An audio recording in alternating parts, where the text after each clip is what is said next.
మరి భారతదేశ అభివృద్ధిలో తెలంగాణ భాగస్వామ్యం లేదా? ఎందుకు తెలంగాణ పట్ల బీజేపీకి ఇంత కక్ష అని నేను అడుగుతా ఉన్నా. ఎందుకు బీజేపీ తెలంగాణ మీద పగబట్టింది అని నేను అడుగుతా ఉన్నా. ఇవాళ మీరు పోలవరం జాతీయ ప్రాజెక్ట్ ఇచ్చారు ఆంధ్రప్రదేశ్కు, సంతోషం, వి వెల్కమ్, మాకేం జలసీ లేదు. మాకెందుకు జాతీయ ప్రాజెక్ట్ ఇవ్వరు?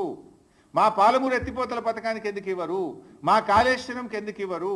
మా సీతారామ ప్రాజెక్టుకి ఎందుకు ఇవ్వరు? ఆంధ్రప్రదేశ్కి ఆల్రెడీ పోలవరం జాతీయ ప్రాజెక్ట్ ఇచ్చారు. ఇప్పుడు రెండవది గోదావరి బండ్కచెర్లకు కూడా 80,000 కోట్ల రూపాయలు ఇస్తామంటున్నారు. దానికి 80,000 ఇస్తారు, పోలవరంకు 80,000 కోట్లు, దాదాపు 80,000 దాటుతుంది పోలవరం కూడా.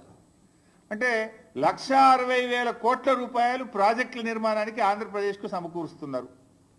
అందులో ఒక పై సంబంధమన్న తెలంగాణకి ఇచ్చారా? 1%, 1,600 కోట్లని ఇచ్చారా అని అడుగుతా ఉన్నా నేను. ఇయ్యనప్పుడు 8 ఎంపీ